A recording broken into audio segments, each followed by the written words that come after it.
début, c'était qu'une pile de bois. C'est comme de la magie. J'étais très fière de faire une lampe aussi jolie que ça. J'ai apporté la lampe. Est-ce que vous voulez la voir? Quand Tanguy nous a montré la lampe, je vais pas y arriver. Je vais pas y arriver du tout. Au début, j'avais cru que ça allait être difficile, vraiment très dur. Mais en fait, non, pas du tout. Le programme Manufacto se compose de 12 séances de 2 heures, principalement en classe. Et l'objectif, c'est de laisser l'opportunité aux élèves de fabriquer l'objet de A à Z. Un objet en cuir ou en bois, et donc le tout encadré par un professionnel du métier, un artisan, afin qu'il puisse utiliser différents outils. Vous voyez le petit liseré que ça fait? Il y a donc une séance où on visite des ateliers du métier et une autre séance qui permet la découverte des matières.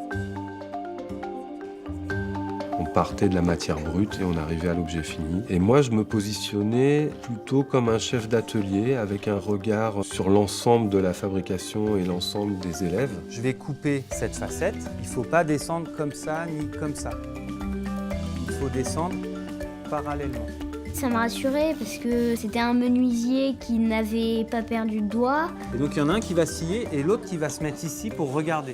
Continue, comme ça c'est bien.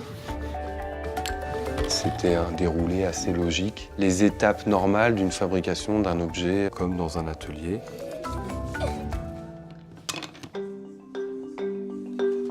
Moi, j'ai voulu participer à Manufacto parce que je sentais que pour les élèves, c'était vraiment une richesse de rencontrer un monde qu'ils ne connaissent pas forcément. J'ai vu des élèves qui n'avaient pas de préjugés sur ce qu'est l'artisanat. Tous les élèves étaient très contents de pouvoir faire quelque chose de très différent de ce qu'ils avaient l'habitude de faire en classe. Et vraiment, c'était pour eux une détente.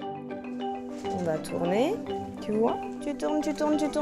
Selon les étapes, on ne développait pas forcément la même chose, soit l'habilité, soit la minutie, soit la force. Chaque élève a ses atouts et c'était important qu'ils se sentent valorisés selon les étapes dans lesquelles on passait. Certains élèves ont pu aider. Et c'est des élèves qui, pour le coup, étaient plutôt du côté de ceux qui sont aidés d'habitude. Donc ces élèves, j'ai pu les voir souriants, contents d'être là, posant des questions, participant. Ça, c'est vraiment chouette.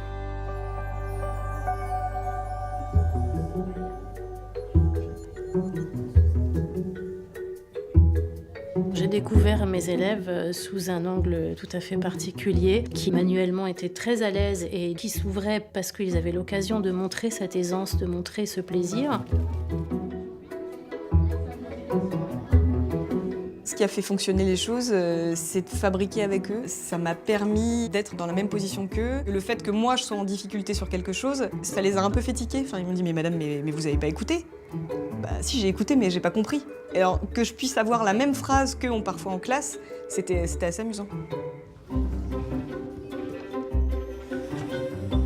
Moi, je ne les avais jamais vus dans des activités qui étaient manuelles, mais eux non plus. Et je pense que ça a aidé aussi à créer des liens avec certains enfants qui, un peu timides, n'osaient pas forcément venir me voir.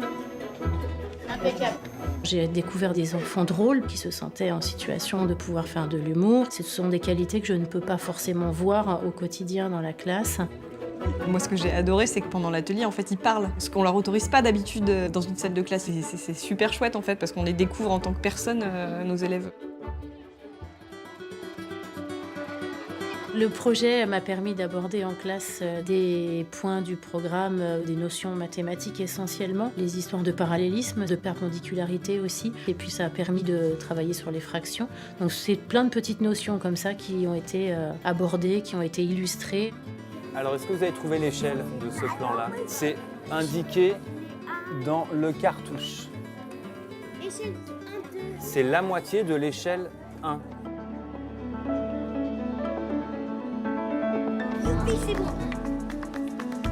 Oui, ça change ma vision des objets parce que avant je pensais qu'une lampe c'était beaucoup plus facile à faire. Mes élèves ne voient plus les objets comme avant. Ils ont aussi un regard plus pointu, plus critique. Ils ont vraiment compris qu'un travail manuel nécessitait de la patience, du temps pour apprendre un geste. Et c'est ça, en fait, qui était important. Tu te débrouilles mieux sans moi. Non, c'est pas ça. C'est un projet qui les a rendus tellement heureux. Ils ont pris confiance en eux parce qu'ils ont réussi des choses dont ils ne se croyaient pas capables, mais qu'ils n'imaginaient même pas faisables pour des enfants. On n'aurait pas pu réussir cette lampe en étant tout seul. Moi, je suis pas tout le temps sérieux. Je pensais pas pouvoir m'appliquer pour réussir cet objet, mais j'ai réussi. Et voilà. L'objet est un prétexte pour leur faire développer des qualités d'écoute, d'entraide. L'objet, c'est une réussite personnelle, mais le fait d'avoir avancé ensemble, c'est une réussite commune. Il y a eu beaucoup de cris, de joie et de plaisir au fur et à mesure que les lampes s'allumaient. Et hop, ils avaient leurs petits yeux qui brillaient. Et ça, c'est fantastique. Je la poserai sur mon bureau et pendant que je ferai mes devoirs, par exemple, je penserai beaucoup au projet. Ils iront peut-être vers des formations qui seront un peu plus techniques et pas par défaut et pas parce qu'ils ne réussissent pas, mais parce qu'ils en ont envie. Venir dans une salle de classe qui est une base essentielle de leur construction de vie, ça m'a beaucoup ému, intéressé et passionné. Je recommanderais Manufacto à n'importe lequel de mes collègues, quel que soit le milieu dans lequel il travaille, quelle que soit la classe qu'il a en responsabilité, parce que ça ne peut que apporter de la cohésion de classe, de l'entraide, de la valorisation pour les élèves, et puis ce lien entre l'enseignant et sa classe, c'est forcément positif. Ce qui était super, c'est d'avoir une chance de faire ce projet parce que ça n'arrive pas tous les jours. Moi, ça m'a donné envie de me diriger vers un métier d'artisan, voire même menuisier. Je pense que ça va rester dans leur mémoire parce que déjà ils ont un objet qui est beau et qu'ils vont pouvoir utiliser. On a beaucoup travaillé, on s'est amusé, on a rigolé. Il y avait une bonne ambiance avec la classe. Je me suis beaucoup amusée et je suis triste quand même que ça soit fini. C'était la meilleure chose que j'ai faite dans ma vie d'élève.